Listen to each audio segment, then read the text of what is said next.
ये है सीरिया, दुनिया की कदीम और अमीर तरीन सिविलाइजेशंस में से एक। लेकिन यही सरजमीन आज बदतरीन सिविल वॉर का शिकार है। जब भी सीरिया का जिक्र आता है तो आपके जहन में सिविल वॉर, रेफ्यूजी क्राइसिस और टेंशंस का ख्याल आता होगा। बट आपने कभी सोचा है कि सीरिया इस हाल तक पहुंचा कैसे? असल में सीरिया की बर्बादी के पीछे पॉलिटिक्स या डिक्टेटरशिप के बजाय एक ऐसी चीज का हाथ है जिसे वो कभी चेंज नहीं कर सकता, और वो है उसकी ज्योग्राफी।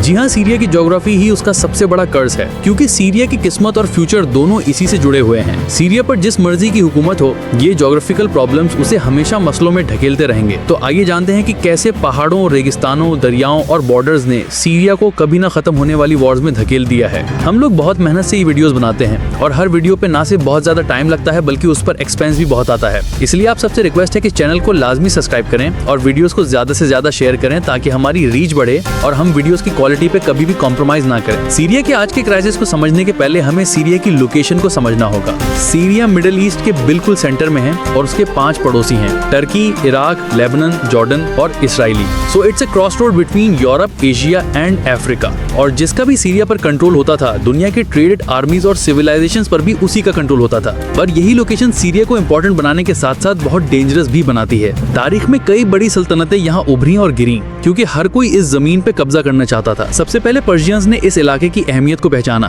फिर ग्रीक्स अलेक्जेंडर द ग्रेट की लीडरशिप में यहाँ आए और इसे अपना हेडक्वार्टर बनाया। उसके बाद फिर रोमन्स ने इस एरिया को कब्जा किया और यहाँ शहरों और सड़कों का जाल बिछाया ताकि अपने कंट्रोल को मजबूत कर सकें। रोमन्स के बाद फिर ये एरिया इस्लामिक खिलाफत, क्रूसेडर्स, मंगोल्स और आखिर में ऑटोमन एम्पायर के कंट्रोल में रहा। सच तो यह है कि सीरिया कभी भी एक यूनाइटेड कंट्री नहीं था। ये जमीन नेचुरली मुख्तलिफ रीजन्स में बटी हुई थी जो किसी भी सूरत एक दूसरे से नहीं जुड़ सकते थे। अगर आप सीरिया के मैप को गौर से देखें तो आप नोटिस करेंगे कि उसकी वेस्टर्न साइड पर मेडिटेरेनियन सी के साथ पहाड़ हैं। ये पहाड़ सिर्फ कुदरत का शाहकार नहीं है बल्कि इन्होंने ही सीरिया की किस्मत तय की है। यही पहाड़ खास तौर पे साहिली इलाकों के करीब मौजूद अलवी पहाड़ियां एक कुदरती दीवार बन गई। इन पहाड़ों के एक तरफ साहिल के साथ छोटे छोटे गांव आबाद हुए जिनमें अलवी कम्युनिटी के लोग रहते थे। क्योंकि ये लोग पहाड़ों की वजह से बाकी मुल्क से कटे हुए थे तो इनकी एक अलग आइडेंटिटी, कल्चर और लाइफस्टाइल बन गया। इसी तरह इन्हीं पहाड़ों के दूसरी तरफ सीरिया के सेंट्रल रीजन में सुन्नी मुसलमान आबाद थे। बड़े शहर जैसे एलिपो, हमा, होम्स और दमास्कस फर्टाइल जमीन और ट्रेड रूट्स पर बने हुए थे,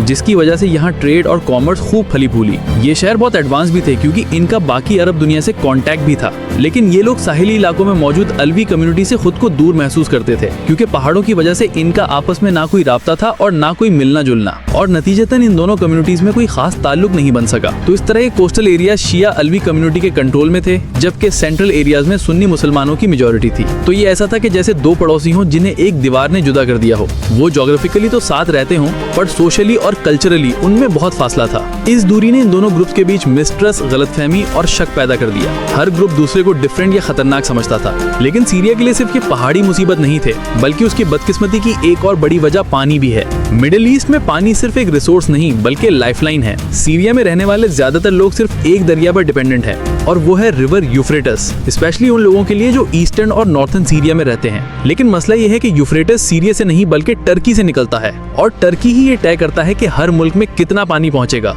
इसका मतलब ये हुआ कि सीरिया का एग्रीकल्चर, खाना पीना और लाइफस्टाइल सब कुछ टर्की के ही रहमो करम पर है। कई सालों से ये दरिया टर्की और सीरिया के बीच टेंशन का बाइस बना हुआ था। जब टर्की ने अपनी बिजली बनाने और जमीनों को सैराब करने के लिए यूफ्रेटस पर बड़े बड़े डैम बनाए तो उससे सीरिया में आने वाले पानी का फ्लो बहुत कम हो गया। सीरिया के किसानों के खेत उजड़ गए और उनके लिए अपने बच्चों का पालना तक मुश्किल हो गया। इस सब के नतीजे में सीरिया में गुस्सा और नफरत बढ़ता गया और दोनों मुल्कों के डिप्लोमेटिक रिलेशंस काफी खराब हो गए। 2006 में सीरिया में जबरदस्त कहत पड़ा जिसके नतीजे में बहुत तबाही हुई। बारिशें बिल्कुल बंद हो गई, खेत सूख गए और फसलें बर्बाद हो गई। ये कहत 5 साल तक रहा और लाखों किसान इससे मुतासिर हुए। भूख और गुर्बत से सताए ये किसान अपनी जमीनें छोड़कर दमास्कस, एलिपो, होम्स और जैसे शहरों को जाने लगे। एकदम लाखों लोगों के आने से इन शहरों का सारा निजाम दरहम बरहम हो गया। सब लोग खुराक, जॉब और घर की तलाश में थे। इन शहरों की इतनी आबादी हैंडल करने की कैपेसिटी ही नहीं थी और नतीजतन हालात तेजी से खराब होते चले गए। जैसे जैसे अनएम्प्लॉयमेंट बढ़ती गई, लोगों में गुस्सा भी बढ़ता चला गया। इस माइग्रेशन की वजह से एक जबरदस्त क्राइसिस पैदा हो चुका था। लोगों में शदीद गुस्सा उबल रहा था और बिलाखिर ये 2011 में प्रोटेस्ट की सूरत में फटा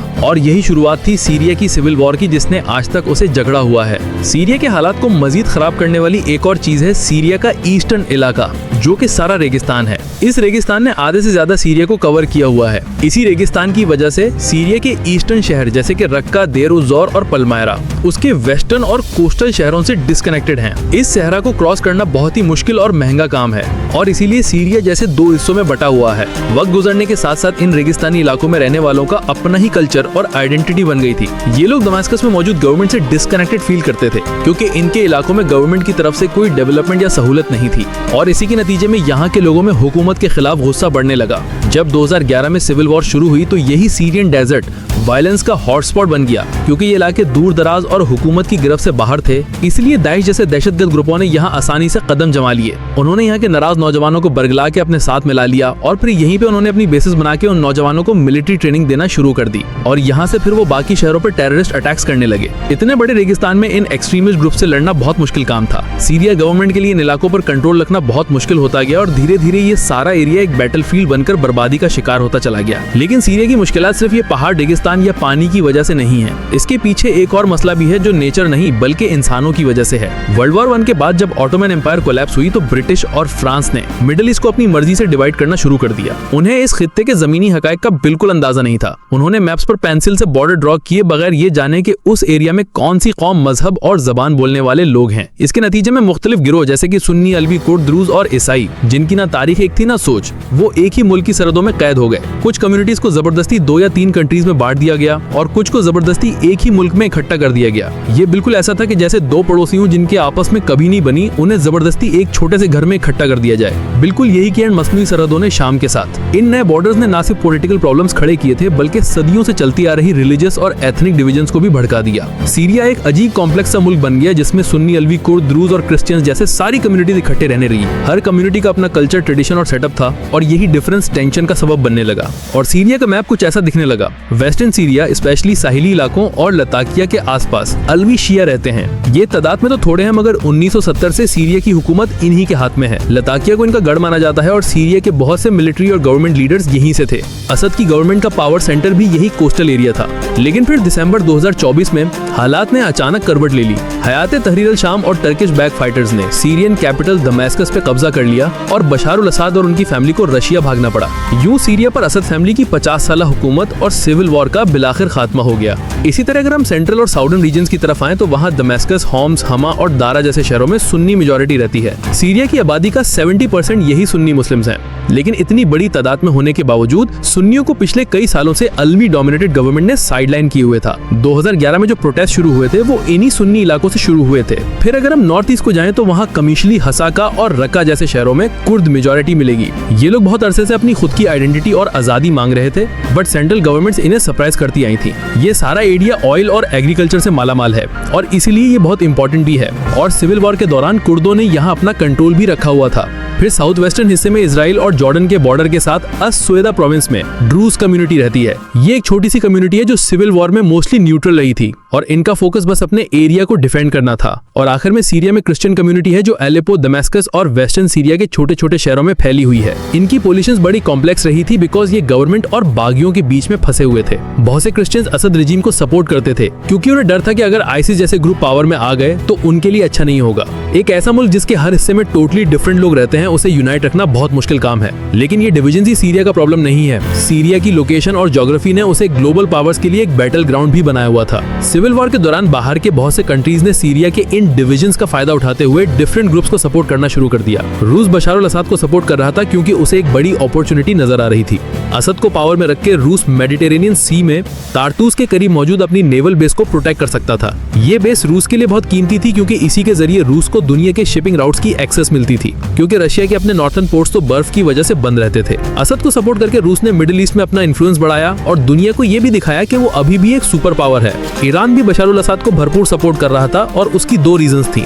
एक थी स्ट्रेटेजिक और दूसरी थी रिलीजियस। असल में असद की गवर्नमेंट में ज्यादातर अलवी शिया थे और क्योंकि ईरान भी एक शिया मुस्लिम कंट्री है तो उसे असद की सूरत में इन सारे सुन्नी मुल्कों के बीच अपना एक दोस्त नजर आ रहा था। लेकिन बात सिर्फ रिलीजन की भी नहीं है। ईरान के लिए सीरिया लेबनान में मौजूद हिजबुल्लाह तक पहुंचने का एक स्ट्रेटेजिक रास्ता भी था। हिजबुल्लाह एक शिया ग्रुप था जिसे ईरान हथियार, पैसा और ट्रेनिंग सीरिया के थ्रू ही बेचता था और इसीलिए ईरान असद को रिलीजन और स्ट्रेटेजिक दोनों वजह से सपोर्ट करता था। जबकि दूसरी तरफ सऊदी अरेबिया, कतर और टर्की डिफरेंट ग्रुप्स को अपने फायदे के लिए सपोर्ट कर रहे थे। सऊदी अरेबिया सीरिया में मौजूद कुछ सुन्नी ग्रुप जैसे कि जैशुल इस्लाम और फ्री सीरियन आर्मी के कुछ ग्रुप्स को सपोर्ट कर रहा था। इनका मकसद ईरान के शिया असर को कमजोर करना और असद की हुकूमत को गिराना था। कतर भी सुन्नी ग्रुप्स को सपोर्ट करता था जैसे कि एहरारुल शाम। इनका भी मकसद यही था कि सीरिया में शिया इन्फ्लुएंस कमजोर हो और असद की हुकूमत गिराई जाए। टर्की भी सुन्नी ग्रुप्स को सपोर्ट करता था जिनमें फ्री सीरियन आर्मी और सीरियन नेशनल आर्मी शामिल हैं। टर्की का भी मेन ऑब्जेक्टिव यही था कि असद की गवर्नमेंट को कमजोर किया जाए, ईरान का असर खत्म किया जाए और जो सीरिया में कुर्द रहते हैं उन्हें भी सप्रेस किया जाए ताकि वो टर्की में रहने वाले कुर्द्स के साथ मिलकर टर्की के लिए मुश्किलात खड़ी ना करें। इसी तरह अमेरिका और दूसरे यूरोपियन कंट्रीज भी बहुत सी रीजंस की वजह से सीरिया में इन्वॉल्व हो गए थे। अमेरिका ने बज़ाहिर तो ये ऑफिशियल स्टैंस रखा कि वो सिर्फ दाइश जैसे ग्रुप से लड़ने के लिए सीरिया में है, क्योंकि दाइश ने शाम और इराक के बड़े हिस्से पर कब्जा कर लिया था।